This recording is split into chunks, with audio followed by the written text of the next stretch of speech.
A very warm good afternoon, students. So today I will be doing the lesson Babar Ali with you all.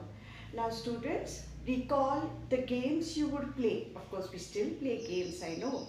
But when you used to play when you were in school, maybe most of the games were for amusement.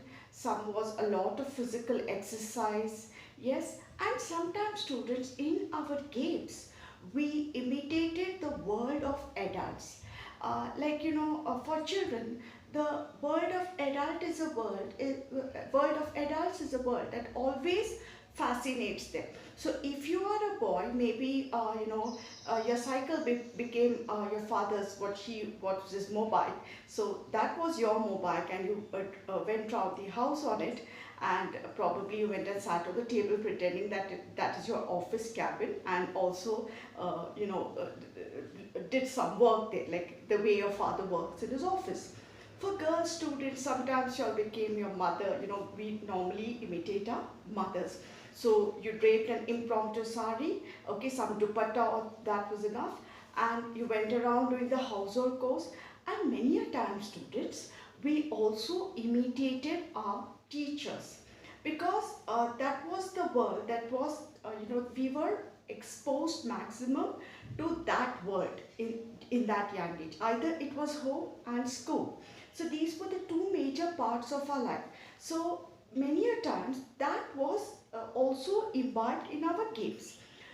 Dear students, as you all know, we learn about this very young boy, Babar Ali, who at the age of 8 was playing this game of school with his friends.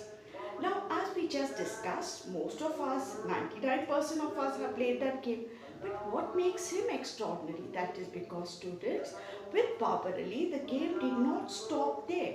The game became something more remarkable and something more important, because students, from it later, this 9-year-old boy did not just restrict it to a game. It actually became a proper school, where the purpose was not just amusement or entertainment or imitating the world of school and teachers. It was to actually teach his friends. Now, what am I speaking about? So let me tell you all everything in detail, okay? So students, this is the story of a young boy, okay, who belonged to Babta village somewhere in West Bengal. And we are told he came from a very poor family.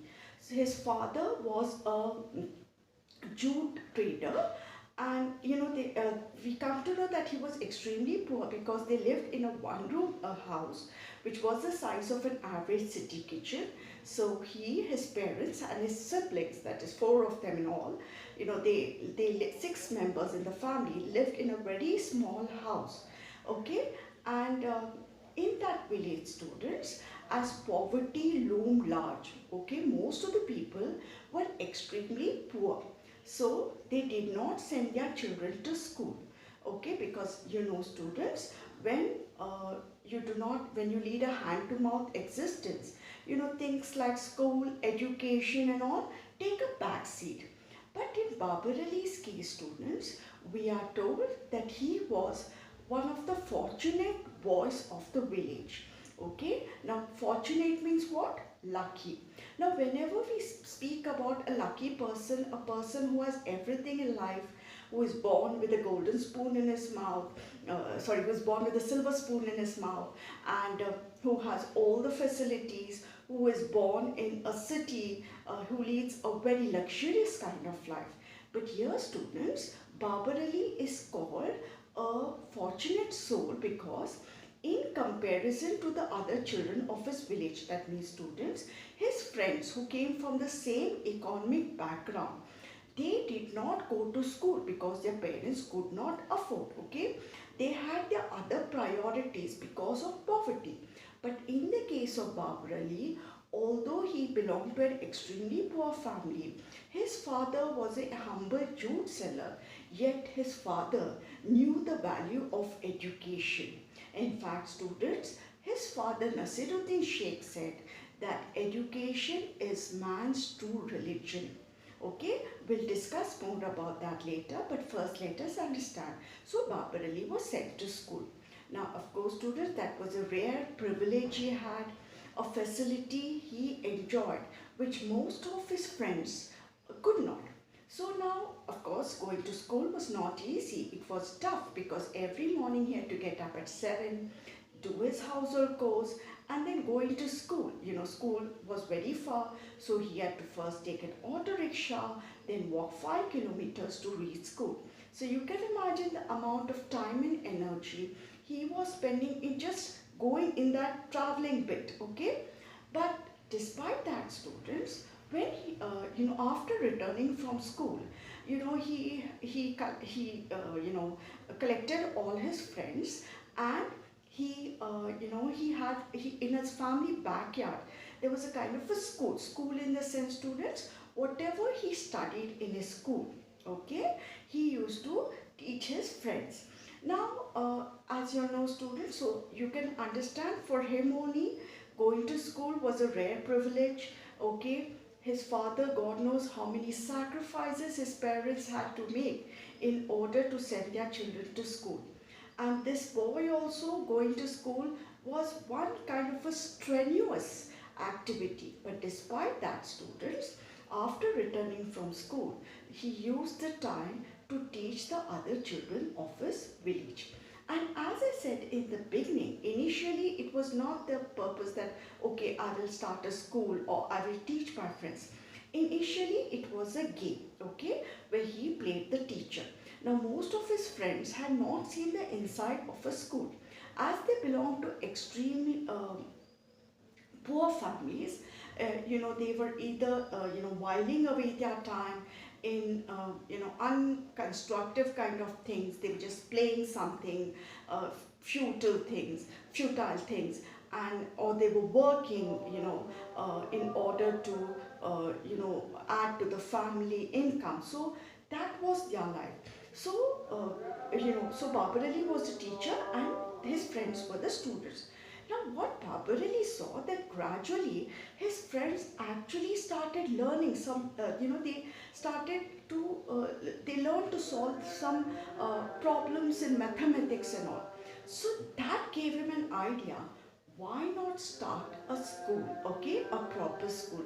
So you can imagine, students, a 9-year-old dared to dream, and not only that, he also fulfilled his dreams.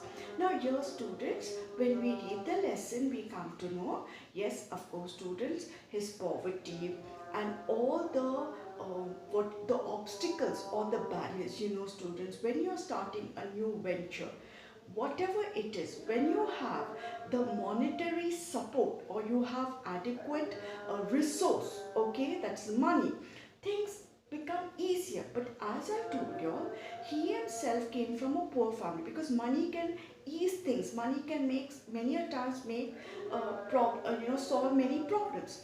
But here, students, you can see, because of the dire poverty, he had to face problem at every step. Now, as we come to know, students, the first problem that must have erupted was, where do I teach my friends? As I told our students, the house where he was staying was barely enough for them, the 6-member family. So the school was in his family backyard. Okay, and of course, students, many a times, when people, when there are achievers, we should applaud them, but we should also applaud the people who stand behind them and support them. In Babar Ali's life, students, that support came in the form of his father, Nasiruddin Sheikh. In fact, students, initially, Nasiruddin Sheikh, yes, he knew the value of education. Probably by denial, Nasiruddin Sheikh himself was an uneducated man. He was a school dropout, but he knew the value of education. So, despite all his financial problems, he saw to it that his children went to school.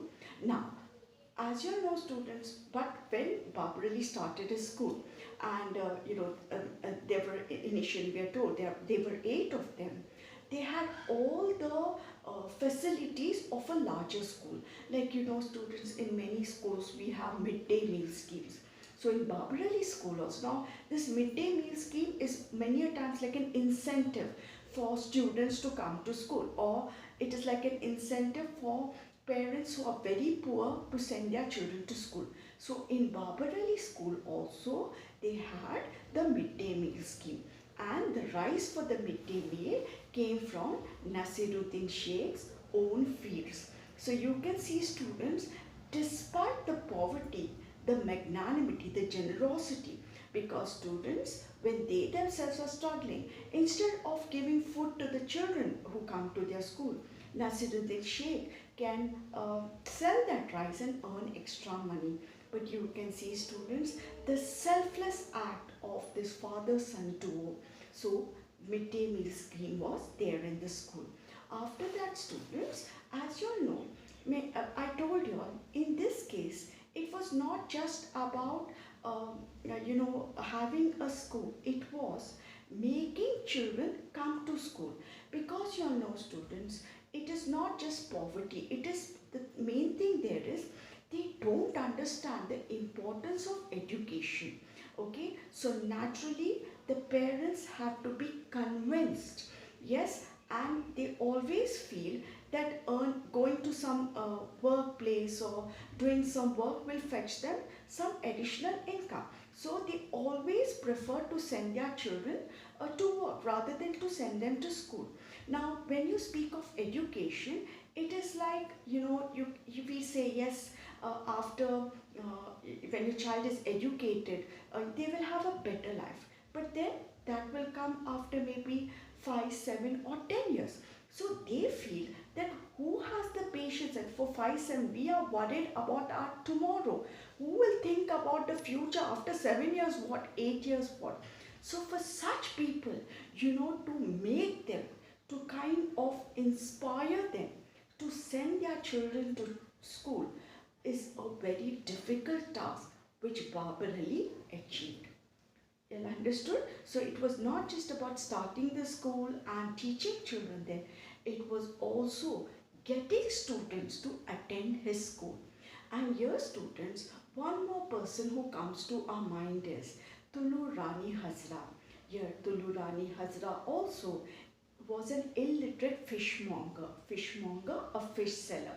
She was like, she used to go door to door selling fish. In fact, students, she's illiterate, means definitely she has not stepped into a school. But yet, when she saw Babar Ali, his school, his enthusiasm, his dedication, probably all that rubbed on her also, because she also helped. Now, how did she help? As I told our students, many a times initially for a month, 2 months, 3 months, or for a year, parents send their children to school, and after that they say no need, you're not going to gain anything, let us see after 5 years, who knows what will happen. So this kind of an attitude they have. So what Tulu Rani Hazra would do, on her fish selling rounds, she would go to such houses, okay, where parents had stopped sending their children to school, and then she would confront them. She would speak to them. She would probably argue and debate with them and convince them to send their children to school. Okay, not only that, students, many a time she would also spread the word. That means she spread the message around that there was a school nearby and parents can send their children there and they will get free education. Okay, so this is a woman, Tulu Rani Hazra, students, a crusading educationalist. Crusading means someone who is working for the cause of education. Crusading educationalist, someone who is working for the cause of education. It is ironical, students, that she is illiterate, but yet she knows the value of education. And as you can see, students, they say where there is a will, there is a way. She could have said, yes, I am inspired, I want to do something, but what can I do? I myself don't have education. But she helped in the way she could. Similarly, Nasiruddin Sheikh, as you can see, I told you, he was a school dropout. Okay, even he had that will. That is why he helped in the way he could. Okay, as you know, after the initial problems, now as you know, students, gradually, the word spread about the school, and there were many people who came forward because they were convinced of the sincerity and the dedication that was there in Babar Ali. So you can see students, some IAS officers came forward to help in their own way. Some local cops came ahead, and also the uh, the monks of the Ramakrishna mission, they also came to help. Now you can see students, Nasiruddin Sheikh, what he said, education is man's true religion. Religion, that something is a glue, is something that binds us together. Education is to serve the cause of goodness. Education and religion is something to serve the cause of goodness. Religion is something that helps man to evolve. It helps us to grow as human beings. So you can see students, in this case, what education did, all this what religion generally does. Yes, education was the glue that bound people from different walks of life, be it the monks of Ramakrishna mission, the IAS officer, uh, the cops, the local cops, the fishmonger Tulurani Hazra, or Nasiruddin Sheikh. So all of them coming from different walks of life, but yet education was the glue that bound them together. They were working for the cause of goodness. They were helping the children to evolve, to grow in life. They were helping them to progress and prosper. They were helping them to become better human beings. And of course, students, before we move further, there is another group I would like to talk. Okay, now initially, students, the strength of Babar Ali School was merely 8 when he started, but gradually, as I told you, with a lot of persistence and when the word spread, many students joined the school. So as the strength of the school grew, definitely initially Babar Ali was the sole teacher in the school. Okay, but they needed more teachers. So we had many such teachers coming forward. So they are referred to as high school student volunteers. That means students, those who had studied in Babar Ali school after they graduated, okay, they came back to, to give what they had received. They had received free education from their school, and now they had come to give it back to others. You know how it is spreading. Okay, you can see how religion spreads, how religion inspires. Similarly, students, what they got, they wanted to give it back. So we had many such high school student volunteers. They did not get any salary, they did not get any wages. They were working for the cause of education. Okay, and as I told you all, they were privileged that they belong to a village where one such school was there, because many a time students in villages there are no schools, and even if there are, they are very far. So they were lucky that they could at least access something like that thanks to the effort of Babar Ali. So now, after getting that education, the basic learning, the knowledge, they would come, they came as teachers there, as high school student volunteers, and they did not take a single penny as wages or salary. Okay, so in this way, students, Babar Ali school grew. Of course, it all seems very easy, but if you see Babar Ali, yes, he faced his share of problems. It was not just economical problems, students. There were many detractors. There were people, mischief mongers, who tried to defame his school and spread the word that he is giving he's teaching about Islam religion in his school. So but still, students, Babar Ali, thank God, Babar Ali crossed all those barriers, yes, and finally he could convince everybody about the nobility of his mission. He was working for the cause of education and only for the cause of education without any selfish motive or purpose. Okay, so these are the points, students. We see he started his school in his family backyard. If you'll see, students, there are some, most of the time the children are seated on the ground. There are few rickety benches, okay, there. They learn under the open sky, okay. There are people, Nasiruddin Sheikh, his father, Tulu Rani Hazra, high school student volunteers, IAS officers, some IAS officers, then local corps, then monks of the Ramakrishna Mission. These are people who helped Babar Ali to make his dream come true. And gradually, students, his school was also recognized by the West Bengal state government. That means, students, if you complete your 10th in Babar Ali school, you can get your admission in any college, okay. It is recognized by the government, okay. So it's not like any random place where you just go and study and come. You can even pursue further studies. You can go to college, you can complete your graduation and post-graduation. Like we have this student, her name is Debarita Bhattacharya, who was going to college later and who came as a high school student volunteer to teach the other students. So this is about Babar Ali School. Now going further, students, what does Babar Ali teach us? As you know, there are the students, Babar Ali students are not his only beneficiaries. That means through Babar Ali, they got education.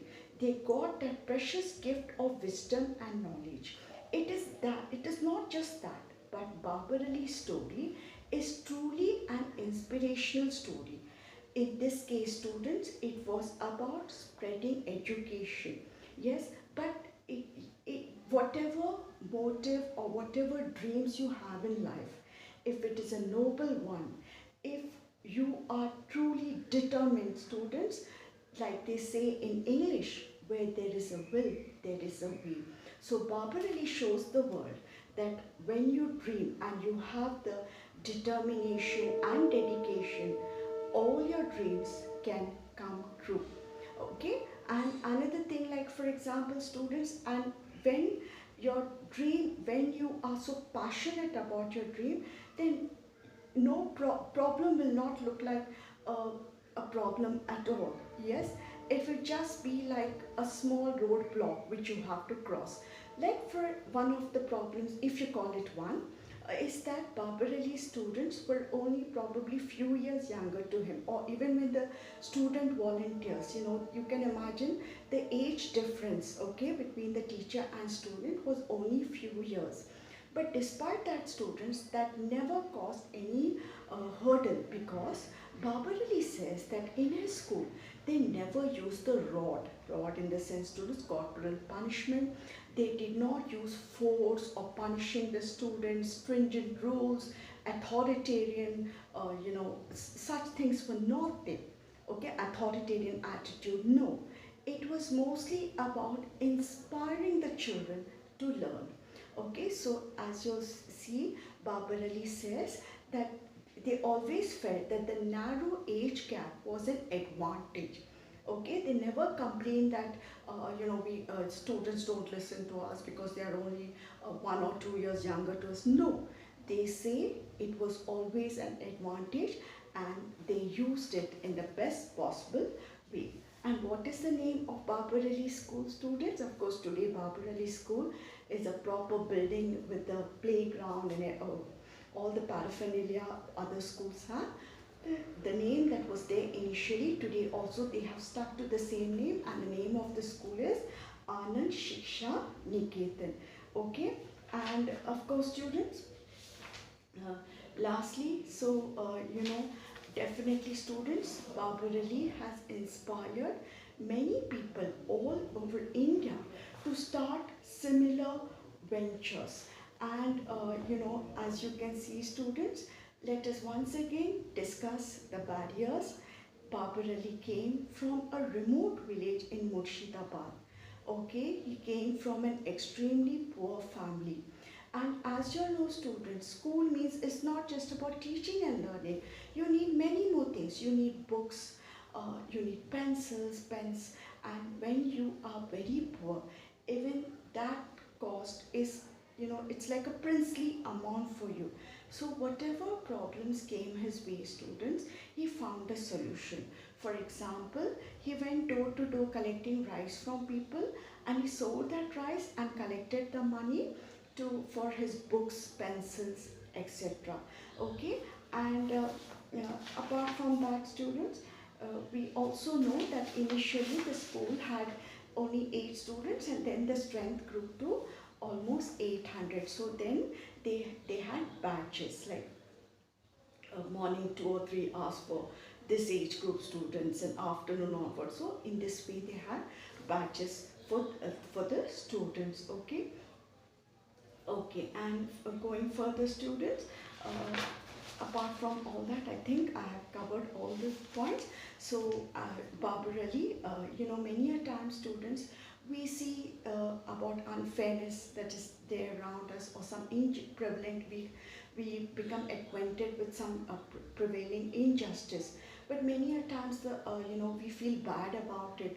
We feel I should do something about it, but then you say, oh no, what can I do? I am too young, or I don't have the facilities or the resources to do it.